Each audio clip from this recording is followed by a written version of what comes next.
अऊज़ु बिल्लाहि मिनश शैतानिर रजीम। बिस्मिल्लाहिर रहमानिर रहीम। अलिफ बा ता सा। सा नरम हरूफ है, इसको नरमी से अदा करेंगे। सा, और ये सा और अलिफ ऊपर लिखा हुआ है तो इसका मतलब है कि इसको हमने एक अलिफ के बराबर लंबा करना है। सा, इसको जब भी पढ़ेंगे हम ज़ुबान को सामने वाले दो दांतों के नीचे लगाएंगे तो फिर इसको अदा करेंगे ताकि सीटी की आवाज़ पैदा ना हो। तो फिर से पढ़ते हैं इसको। सा सा, सीधे मुंह से और आराम से इजी होकर पढ़ेंगे। सा जीम जीम जीम। एक जैसी आवाज़ आ रही है, ये नहीं हो रहा कि पहले आवाज़ जो है ना वो आहिस्ता शुरू की और फिर बाद में ऊंचे सुर में चले गए, इस तरह नहीं हो रहा। तो ये जीम या और मीम और ये ऊपर मद पड़ी है तो इसको हम 2 से 5 अलिफ के बराबर पढ़ेंगे। फिर से देखें तो ये पढ़ा जाएगा जीम जीम।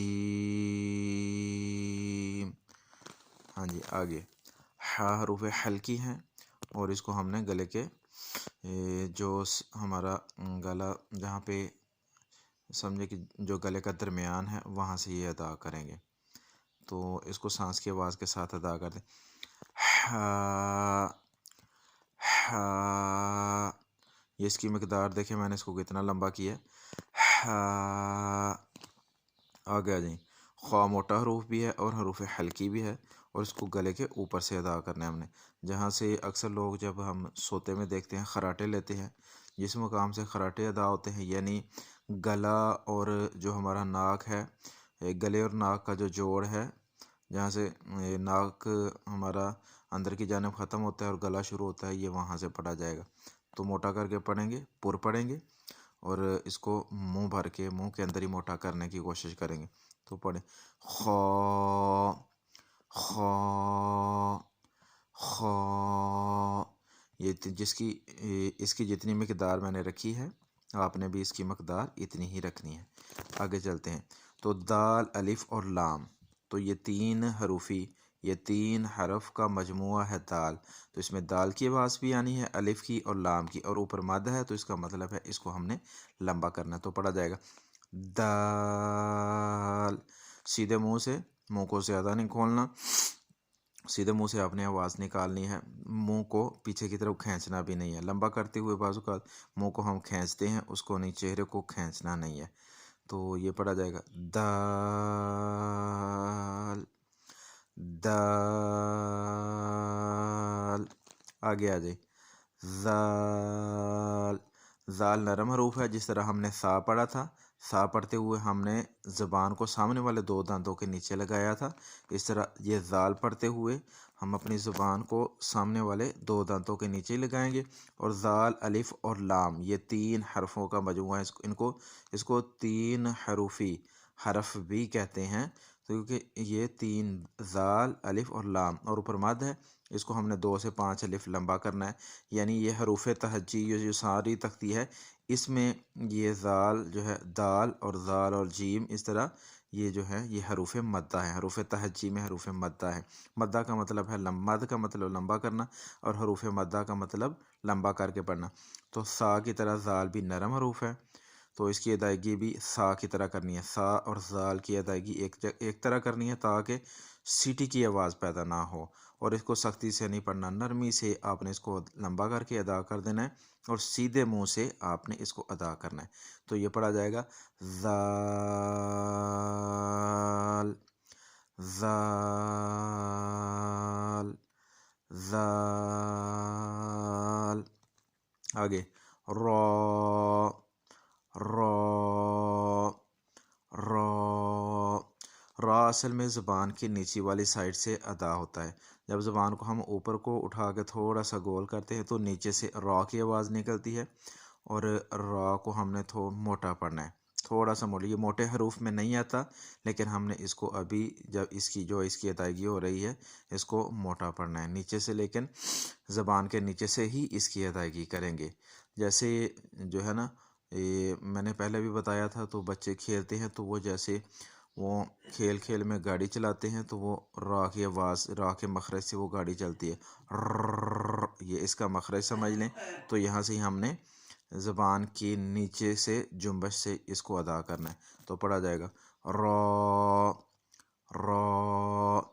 इसको जाल जितना लंबा नहीं किया, सिर्फ रा और अलिफ का, ये दो हरूफ का मजमुआ है इसकी आवाज़, तो इसको ज़्यादा लंबा नहीं करेंगे।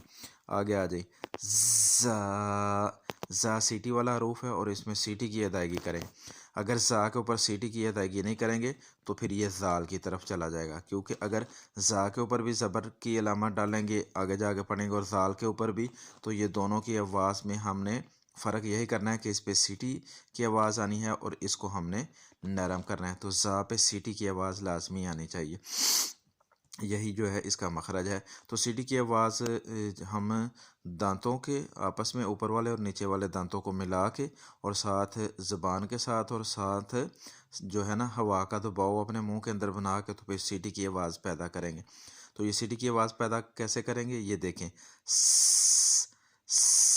ये दोनों दांतों को आपस में मैंने करीब किया और साथ ज़बान को भी, और इस तरह सीटी की आवाज़, और यहीं से ये सीटी की आवाज़ से ही ये हमने इसको अदा करना है। ज़ा ज़ा ज़ा। आगे सीन भी सीटी वाला हरूफ है, इसको भी इसी तरह, लेकिन सीन या नून 3 हरूफों का मजमू है इसकी आवाज़, और ऊपर ये मद की अलामत है, तो इसको हमने लंबा करके पढ़ना है। तो ये पढ़ा जाएगा सीन सीन। मुंह में खिंचाव नहीं आना चाहिए, लंबा करते हुए मुंह हम पीछे की तरफ खींचते हैं जबड़ों को, वो हमने नहीं खींचना, तो सीधे मुंह से सीन। आगे इसी तरह शीन। जहाँ से हमने जीम को अदा करना है, यानी ज़बान का दरमियानी किनारा और ऊपर वाला तालू, ज़बान का दरमियानी हिस्सा और ऊपर वाले तालू से जीम अदा होना है, वहीं से शीन हमारा अदा हो जाना है। शीन शीन। सौद, सौद भी सीटी वाला हरफ है, जिस तरह ज़ा सीटी वाला, सीन सीटी वाला, और सौद अलिफ और दाल का मजमुआ है ये, इसकी आवाज़, और ऊपर मद है, तो 2 से 5 अलिफ इसको हमने लंबा करना है। तो ये पढ़ते हैं सौद।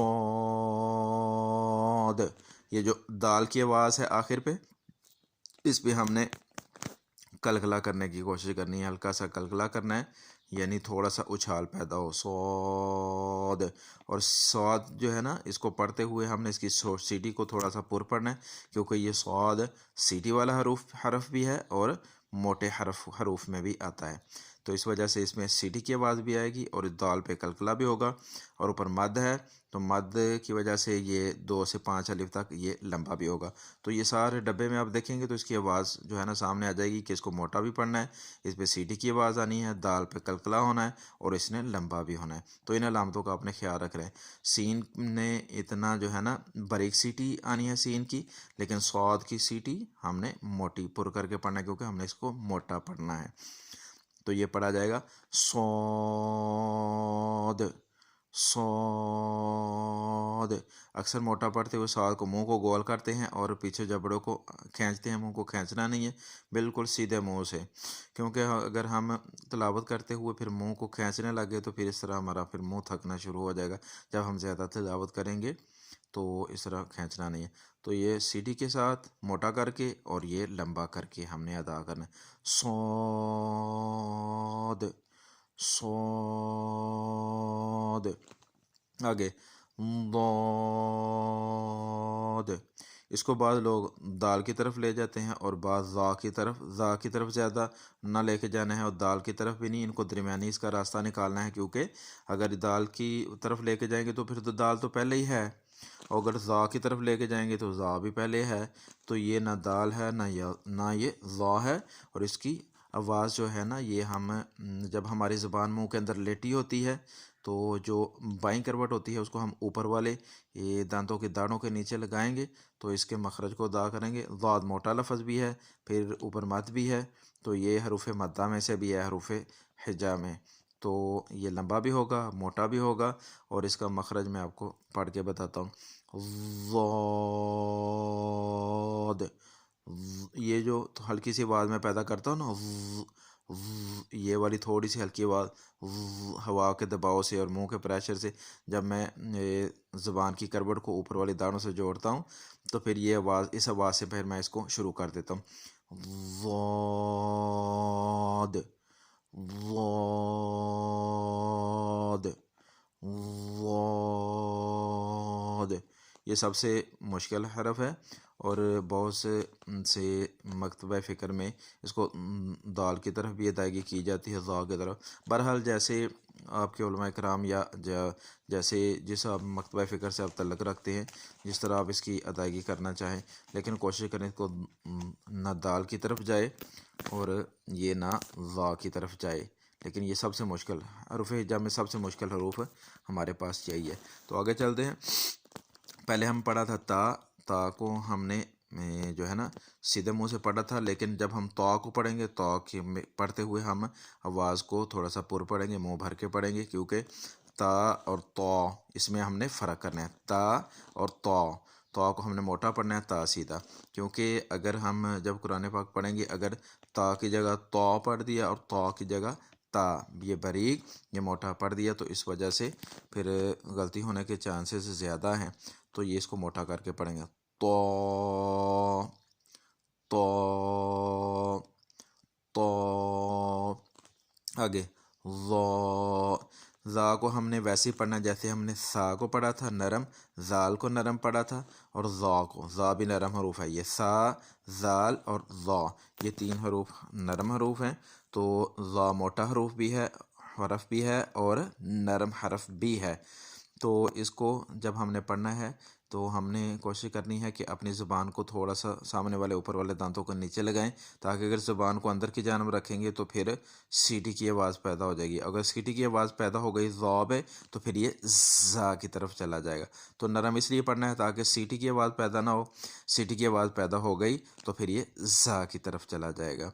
तो ये पढ़ा जाएगा मोटा करके, ज़ा, ज़ाल, ज़ा। या अब इधर इसमें इधर देखें, ज़ाल, ज़ा, ज़ा, ये तीनों में फ़र्क हमने करना है, ये ज़ाल, ज़ा और ज़ा में, ताकि जब हम पढ़ें तो फिर ये आपस में आवाज़ इनकी मिक्सअप ना हो जाए। आगे आइन हरूफ हल्की है, गले के दरमियान से अदा करते हैं इसको, और आइन या और नून का मजमुआ है, ऊपर मद है, तो इसने 2 से 5 अलिफ के बराबर लंबा भी होना है।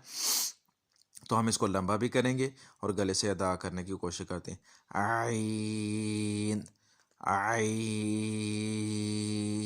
जब मैं आइन स्टार्ट करता हूँ तो पहले आइन की गले के ऊपर हल्की सी आवाज़ आती है, आ ऐसे। तो ये इस आवाज़ से मैं इसको अदा कर दूँ, आइन, आइन, आइन, आइन। गले से पढ़ते हुए फिर आपने मुंह को, जबड़ों को खिंचाव नहीं देना। आपने कोशिश करनी है कि इसको भी सीधे मुंह से गले से निकालने की कोशिश करें, ताकि हमारे मुंह में खिंचाव, जबड़ों में खिंचाव या चेहरे को पीछे को खींच के लंबा करने की कोशिश नहीं करनी। तो ये आराम से सीधे मुंह से आपने पढ़ना। सीधा मुंह इसलिए कहता हूँ ताकि आप जो है ना पीछे मुंह के अंदर जबड़ों को खींचे ना, तो अपने जो आपके रुखसार हैं, गाल हैं जो, तो उनको खींच के तो इसकी अदायगी, या होंठों को खींच के इसकी अदायगी नहीं करें। इस वजह से कहता हूँ कि आपने सीधे मुंह से करनी है अदायगी। तो ये सीधे मुंह से आराम से इसी चेहरे को रखना है, सॉफ्ट रखना है, खिंचाव नहीं पैदा करना, तो पढ़ा जाएगा आइन, आइन। इस तरह गैन ने गले के ऊपर वाले हिस्से से अदा हो जाना है, और गैन या नून का मजमुआ है, इसकी आवाज़ तो इसमें यानी गैन की आवाज़ भी आएगी, या की भी, और आखिर पे नून की आवाज़ भी आएगी। ऊपर मद है तो इसको हमने लंबा करना है 2 से 5 अलिफ, तो ये गले के ऊपर से अदा हो जाएगा। यह है, ये भी हरूफ हल्की, हलक हम गले को कहते हैं, तो ये भी पढ़ते हैं। गैन, गैन। सीधे मुंह से पढ़ा है, आवाज़ को अंदर ही मोटा किया है, लेकिन इसको गोल करने की ज़रूरत कोशिश नहीं मैंने की। गई, गई नहीं पढ़ा इसको, सीधा गैन, गैन। आगे फ़ा, फ़ा। ये फ़ा और अलिफ की मजमुआ है इसकी आवाज़, तो इसने 1 अलिफ के बराबर लंबा हो जाना है, और ऊपर वाले सामने वाले जो दांत हैं जब नीचे वाले होंठ को टच करेंगे तो फ़ा की आवाज़ आ जाएगी। फ़ा, यहाँ समझें कि नीचे वाले होंठ को हमने ऊपर वाले दांतों के साथ लगाना है, तो फिर फ़ा अदा होना है। या ये कहें कि ऊपर वाले दांतों को हमने नीचे वाले होंठों के साथ लगाना है, तो ये फ़ा अदा हो जाना है। तो ये फ़ा जो है होना जो है ना होंठों से अदा आई है। और फ़ा के बाद फिर अलिफ़ की आवाज़, अलिफ़ की आवाज़ जो है वो मुंह के खाली हिस्से से आएगी, और फ़ा जो है ना वो दांतों और होंठों के आपस में टकराने से ये आवाज़ आ जाएगी। तो ये पढ़ा जाएगा फ़ा फ़ा फ़ा। आगे काफ, अक्सर काफ को जो है ना वो मोटा कर जाते हैं, मोटा करते हुए इसको थोड़ा सा गोल कर जाते हैं, तो कौफ की तरफ ले जाते हैं, कौफ, और ये मुंह से पढ़ देते हैं।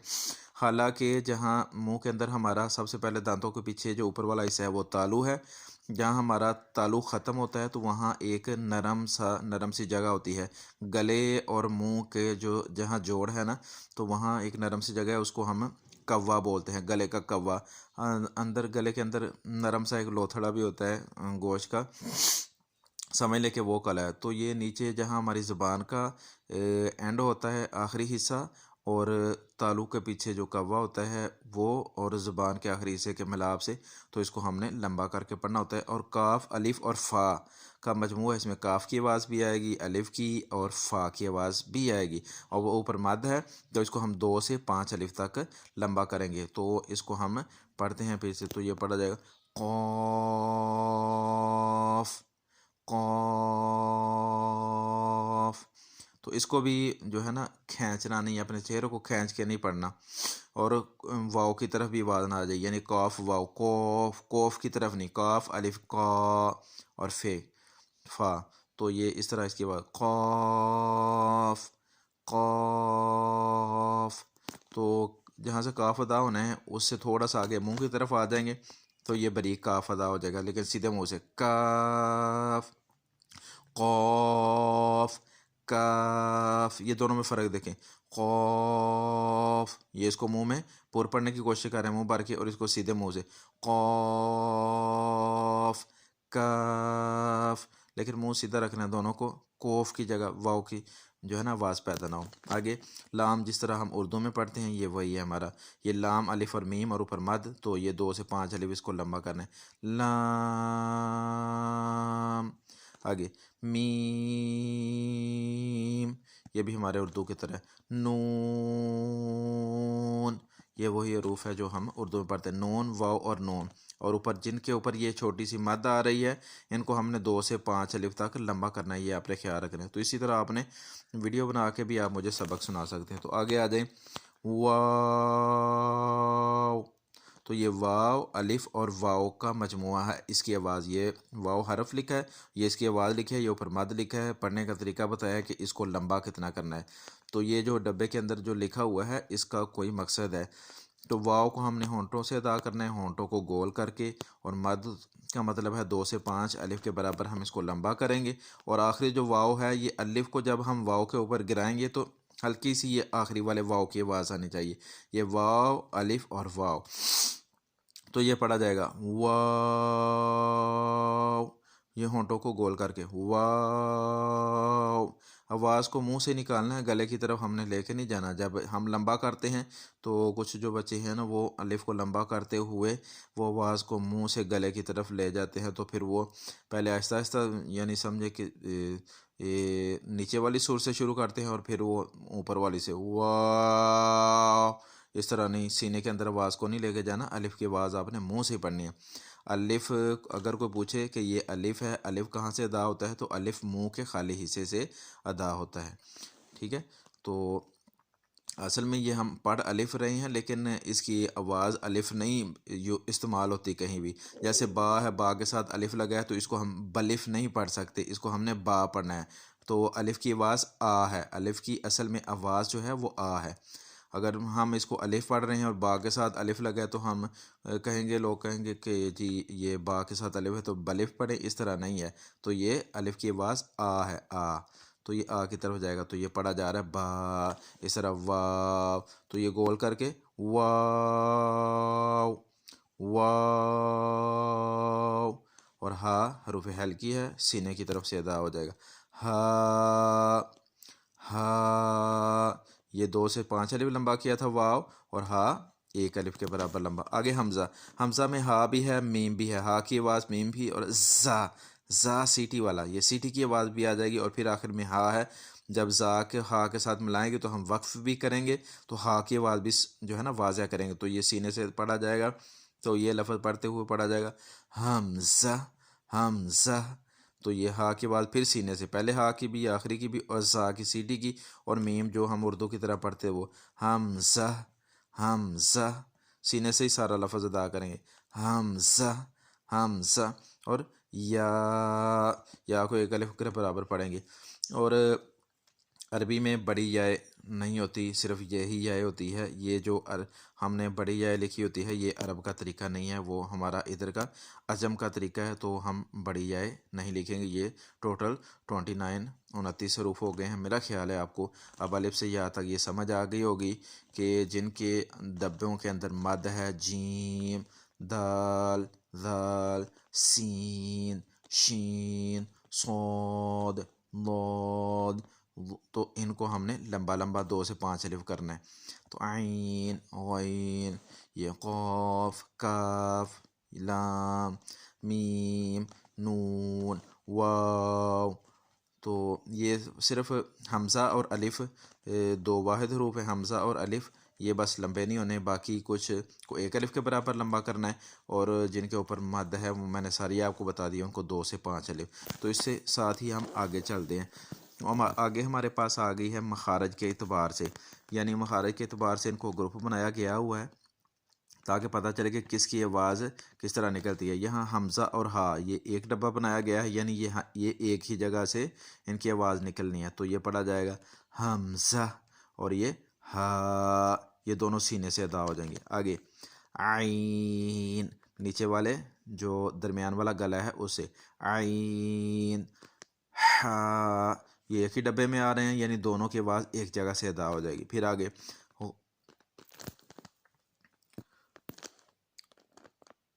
वीडियो सही नहीं आ रही, जिसकी वजह से मैं कह रहा हूँ कि आपको मसला ना हो।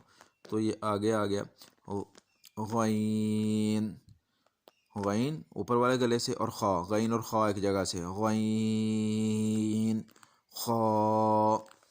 आगे जी क़ाफ, सीधे मुंह से, काफ, ये दोनों में फ़र्क देखें, क़ाफ, काफ, ये अलहदा जगह से, ये अलहदा जगह से, लेकिन दोनों को जोड़ के दरमियान में लाइन लगाई है कि ये मखरज इनका अलहदा है लेकिन आवाज़ एक जैसी है, इसलिए इनको करीब करीब किया है। आगे ये जीम, शीन और या, ये दोनों एक ही जगह से अदा होते हैं, ज़बान का दरमियान और ऊपर तालु, जीम, शीन, या। आगे ज़ाद, ज़ाद, दाल के ऊपर थोड़ा सा कलकला करना है, ज़ाद।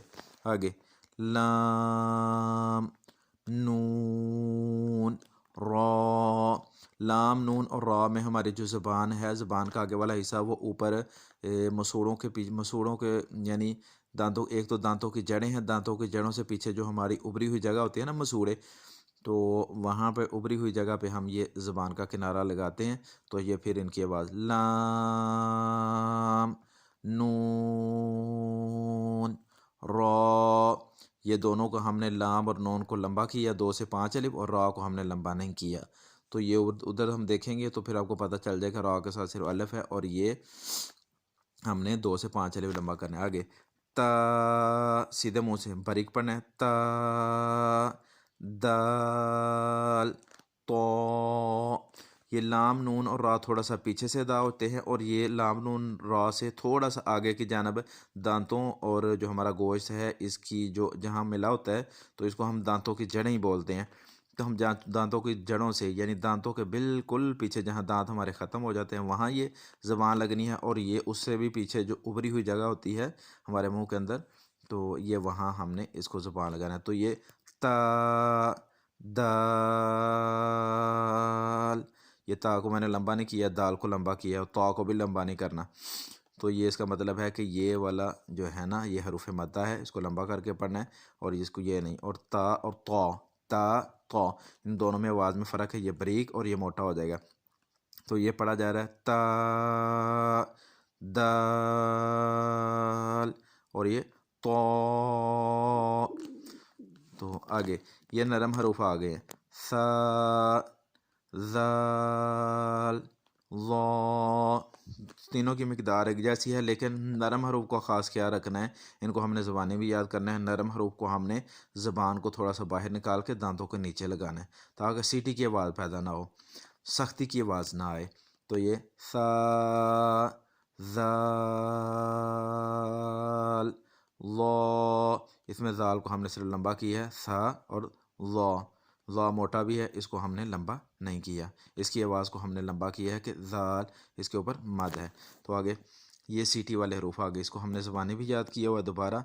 तो ये सीटी वाले हरूफ सख्ती से अदा करने हैं, चेहरे को सख्ती की तरफ थोड़ा सा ले के जाना है यहाँ पर आपने सीटी वाले को, ताकि सीटी की आवाज़ साफ वाज़े हो जाए, तो ये इधर आवाज़ ना जाए। तो ये पढ़ा जाएगा ज़ा, सीन, सौद। सौद की सीटी आपने थोड़ी सी मोटी करनी है। ज़, इसकी सीटी की जो है ना खूब प्रैक्टिस करनी है आपने। ज़ा, सीन, सौद। आगे ये होंठों से अदा होने वाले, फा, बा, मीम। मीम को हमने लंबा किया है, 2 से 5 अलिफ तक कर सकते हैं, और वाव को भी लंबा कर सकते हैं होंठों को गोल करके। वाव, वाव। वाव को जब लंबा करना है तो आवाज़ को मुंह से ही रखना है, गले की तरफ या सीने की तरफ लेके नहीं जाना। आगे नरमी वाले हरूफ ये अपने ज़ुबानी याद करने हैं, सा, ज़ाल, ज़ा। ये मोटा भी है, नरम भी, सा, ज़ाल, ज़ा। आगे सीटी वाले हरूफ अपने ज़बानी याद करें, ज़ा, सीन, सौद। आगे हरूफ हल्के आगे जो हमने पढ़े थे, हमज़ा, हमज़ा, हा, सीने से, आइन, गले से, दरमियान के, गले के दरमियान से, ऊपर वाला नहीं, ना सीने की तरफ ना ऊपर वाला, दरमियान से, आइन, हा। हर्फ को देखते ही आवाज़ खुद ही बाहर निकल आए सांस के साथ, हा। गईन, मोटा लेकिन सीधे मुंह से, गईन, खा। आगे नीचे आ जाए, ये मोटे हरूफ हैं, ये भी हमने जो ज़बानी याद करने हैं वो हैं नरमी, नरम हरूफ, सीटी वाले हरूफ, हरूफ हलकी और मोटे हरूफ। ये हमने ज़बानी याद कर लिए, तो हमारी ये वाली सारी जो तख्ती है ना, ये तकरीबन हमारी कवर हो जाएगी। तो ये अब मोटे हरूफ को पढ़ते हैं, मोटा करके पढ़ना है। तो मोटे हरूफ की अदायगी में ना तो होंठ गोल होते हैं और ना ही हरकत करते हैं, यानी होंठों को गोल नहीं करना और होंठों को हरकत नहीं देना, सीधे मुंह से आपने पढ़ना है। तो ये मुंह को खुला रखेंगे थोड़ा, और आवाज़ को पुर करके पढ़ने की कोशिश करेंगे, तो पढ़ा जाएगा खा, खा। खा का मखरज पहले भी बताया, जैसे ये आवाज़ आ रही है ना, यही से गले के ऊपर से हमने अदा कर, खा, सौद, मोटा भी तो लंबा भी और कलकला भी, सौद, ज़ाद। इस पे अपने ख़ास ख्याल रखने, ज़ाद, ज़ाद, गईन, गईन, तो। अक्सर लोग जो है ना वो तो और ज़ा को जब आते हैं ये सबक में, इधर जब आते हैं तो ये इसको पढ़ देते हैं तो, ज़ा। इसको लंबा करें मेरे भाई, एक अलिफ के बराबर ये ऊपर लिखा हुआ है, तो ये एक अलिफ के बराबर लंबा करें, तो, ज़ा। इसको तो ज़ा नहीं पढ़े। और जब यहाँ आते हैं तो वो पढ़ जाते हैं हमज़ा, या, वो तो या को लंबाई नहीं करते, हा, हमज़ा, या, इनको लंबाई नहीं करते। तो ये गलत है, जो तरीका लिखा हुआ है ऊपर से आ रहे हैं तो नीचे भी आके इनको सही पूरा पढ़े। तो हम कहाँ थे, यहाँ मोटे रूप पे, तो गईन, तो, मोटा, कॉफ, लेकिन सीधे मुंह से, मुंह आवाज़ को अंदर गोल नहीं करना, ज़ा, ज़ा। आगे हम आवाज़ हरूफ हैं, इनका ख़ास ख्याल रखना है कि ये ऐसे हरूफ हैं जिनकी आवाज़ आपस में तलावत करते हुए आपस में मिक्स हो जाती है। तो ये ता, सीधे मुंह से तो, फिर इनमें फ़र्क देखें, ता, तो, ज़ाल, ज़ा। इसकी ये कहाँ से शुरू हो रहा है, और ये देखें ये नरम हरूफ है तो नरमी की तरफ से शुरू हो रहा है, और ये सख्ती की तरफ से। तो ये सख्ती के साथ इसको सख्त सीटी और सख्ती वाला हरफ भी कहते हैं। तो सीटी सख्ती वाले हरूफ, ये सीटी वाले हरूफ को हम सख्ती वाले भी कह सकते हैं। तो ये नरमी थे, ज़ाल, सीटी की आवाज़ नहीं आ रही, ज़ाल, और ये ज़ा, ज़ा, इसको हमने ज़्यादा लंबा किया ये, और आगे ज़ा, ज़ाद, ज़ाद। ये 4 हरूफ हैं जिनका ज़्यादा आपने मशक करनी है ताकि आगे जाके हमें परेशानी ना हो कि ज़ाल की जगह ज़ा ना पड़ा जाए और ज़ा की जगह ज़ाद ना पड़ा जाए। तो फिर एक दफ़ा, ज़ाल, ज़ा, ज़ा, ज़ाद। आगे सा भी नरम, ये नरम हरूफ है, ये हमने ज़बान याद करना है। सा, सीन, ये सीन सीटी वाले में, ये सीटी वाला हरूफ है, ज़बान याद करना है अपने। सा, सीन, सौद, सौद। आगे हा के बाद सांस के साथ, हा की आवाज़ सांस के और सीने से, हा, क़ाफ, काफ, हमज़ा, आइन। जब आगे जाके हम पढ़ेंगे तो हमज़ा और आइन की आवाज़ को आप में डिफरेंस करना बताएंगे, क्योंकि हमज़ा के ऊपर ज़बर हो तो ये भी आ होता है, आइन के ऊपर भी आ। तो आ और आ ये मुंह से पढ़ा जाएगा, और ये जो है ना पढ़ा जाएगा गले से। तो जज़ाकुमुल्लाहु खैरा। अस्सलामु अलैकुम वरहमतुल्लाहि वबरकातुहू।